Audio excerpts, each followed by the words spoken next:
Hello friends, നമുക്കിന്ന് easy ആയിട്ടൊരു egg puffs ഉണ്ടാക്കി നോക്കിയാലോ, ഹോം മെയ്ഡ്. അപ്പോൾ അതിന് ഫസ്റ്റ് സവാള വേണം. അതൊന്ന് ജസ്റ്റ് വഴറ്റിയെടുക്കണം. കൂടുതൽ ഇൻഗ്രീഡിയൻസ് ഒന്നും വേണ്ട, സവാള മാത്രം മതി. പിന്നെ പച്ചമുളകൊക്കെ നിങ്ങൾക്ക് വേണമെങ്കിൽ ഇടാം. സവാള മാത്രമേ എടുക്കുന്നുള്ളൂ. സവാള ഇട്ടു, നല്ല വൃത്തി വരട്ടിയിട്ട് കുറച്ച് ഉപ്പിടുന്നുണ്ട്. നമ്മുടെ മൊത്തത്തിൽ ഈ ഗ്രേവിക്ക് വേണ്ട ഉപ്പ് ഇടുന്നുണ്ട്. ഞാനൊരു 2 എഗ് പപ്സ് മാത്രമേ ഉണ്ടാക്കുന്നുള്ളൂ. ഫസ്റ്റ് ടൈം പരീക്ഷണമായതുകൊണ്ട് 2 ഉണ്ടാക്കുന്നുള്ളൂ. ഓക്കെ ആവുമല്ലേ എന്നറിയാം. ഓക്കെ ആയാലും ഇല്ലെങ്കിലും ഈ വീഡിയോ ഞാൻ അപ്ലോഡ് ചെയ്യും. ഓക്കെ ആയില്ലെങ്കിൽ അപ്ലോഡ് ചെയ്യും, ഓക്കെ ആയാലും ഷെയർ ചെയ്യും. അങ്ങനെ ജസ്റ്റ് ഒന്ന് വാട്ടിയെടുത്തു. ഒരുപാട് വെന്തുടയണ്ട. പിന്നെ കുരുമുളക് ചേർക്കുന്നുണ്ട്. സ്പൈസിന് കുരുമുളക് മാത്രമേ ചേർക്കുന്നുള്ളൂ. കുറച്ച് കാശ്മീരി ചില്ലി, മല്ലിപ്പൊടി, പിന്നെ ഗരം മസാലയും കൂടെ ചേർക്കുന്നുണ്ട്. പിന്നെ മഞ്ഞൾപ്പൊടി, ഇതെല്ലാം കൂടെ ചേർത്ത് വരട്ടും. നല്ല വേവണ്ട, ജസ്റ്റ് ഒന്ന് വാട്ടിയെടുക്കണം. ജസ്റ്റ് ഒന്ന് വാട്ടിയെടുത്താൽ മതി, ഒരുപാട് വെന്ത് കുഴയേണ്ട കേട്ടോ. ജസ്റ്റ് ഒന്ന് വാട്ടിയെടുക്കണം. മസാലയുടെ ഒക്കെ ഒരു സ്മെല്ല് പോണ വരെ ഇത്രയും ഒരു ഇതിൽ ജസ്റ്റ് ഒന്ന് കടിക്കാൻ കിട്ടണം നമുക്ക് സവാളയൊക്കെ. അതിനുശേഷം ചൂടാറാൻ വെയിറ്റ് ചെയ്യേണ്ട. ഇച്ചിരി വെള്ളം ഒഴിച്ചു കൊടുക്കുന്നുണ്ട്. എന്നിട്ട് ഇങ്ങനെ ഒരു തിക്കായിട്ടെടുത്തു. പിന്നെ പപ്സിൻ്റെ ഷീറ്റ് മേടിക്കാൻ കിട്ടും. എഗ്ഗ് പുഴുങ്ങിയതുണ്ട്. പിന്നെ മുട്ട ഒന്ന് പുറത്ത് സ്പ്രെഡ് ചെയ്യാൻ വേണ്ടിയിട്ട് ബീറ്റ് ചെയ്ത് വെച്ചിട്ടുണ്ട്. പപ്സ് ഷീറ്റിലാണ് ഉണ്ടാക്കുന്നത്. അപ്പോൾ ഇപ്പോൾ നോമ്പ് ടൈമൊക്കെ ആയതുകൊണ്ട് എല്ലാത്തിൻ്റെ ഷീറ്റ് കിട്ടുമല്ലോ, പപ്സ് സമൂസ ഷീറ്റ്. അപ്പോൾ അങ്ങനെ മേടിച്ച്, ഇതാണ് ഷീറ്റ്. അങ്ങനെ ചെറിയ പപ്സ് ഷീറ്റാണ്. അപ്പോൾ കുറച്ച് വെച്ചിട്ട് ഹാഫ് മുട്ട വെച്ചെടുക്കുന്നുണ്ട്. അങ്ങനെ മുട്ടയൊക്കെ വെച്ചു സെറ്റ് ചെയ്തെടുക്കുന്നുണ്ട്. അതിന് ശേഷം മുട്ട വെച്ചു. പിന്നെ 4 സൈഡും നമ്മൾ ജോയിൻ്റ് ചെയ്യണം. അതിൽ ഓൾറെഡി ഇത് ഫ്രിഡ്ജിൽ വെച്ച് ആയതുകൊണ്ട് പുറത്ത് വയ്ക്കുമ്പോൾ ഒരു വെള്ളം നനവുണ്ട്, അതിലങ്ങ് ഒട്ടിക്കോളും. അങ്ങനെ ഒട്ടിക്കുന്നത്.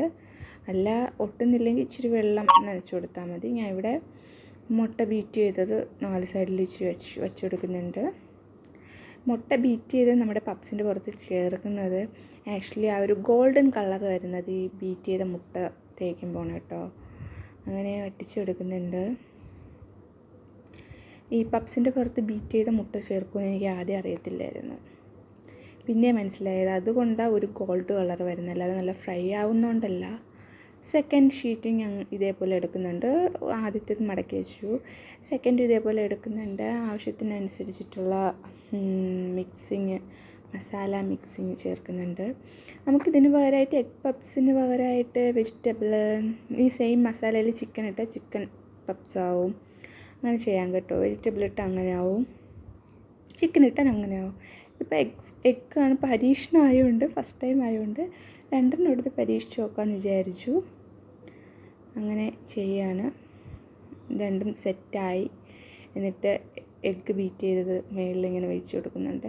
ഇതിൻ്റെ സ്പ്രെഡ് ചെയ്യുന്ന ബ്രഷ് ഇവിടെ കാണാനില്ല. അപ്പോൾ ടൈം വേസ്റ്റ് ചെയ്യേണ്ടെന്ന് വിചാരിച്ചിട്ട് ഞാൻ സ്പൂൺ വെച്ച് തന്നെ ചെയ്യുന്നുണ്ട് കേട്ടോ. അതാണിങ്ങനെ അത് കറക്റ്റായിട്ട് സ്പ്രെഡ് ആവാത്തത്. ടൈമില്ല അതൊക്കെ തപ്പിയെടുക്കാൻ. എന്നിട്ട് അവനിൽ വച്ചിട്ട് 200-230 ഡിഗ്രി ടെമ്പറേച്ചറിൽ ഒരു 25 മിനിറ്റ് ചൂടാക്കി എടുക്കുന്നുണ്ട് കേട്ടോ. അവനിൽ വെച്ചിട്ട് സെറ്റ് ചെയ്തെടുത്താൽ മതി.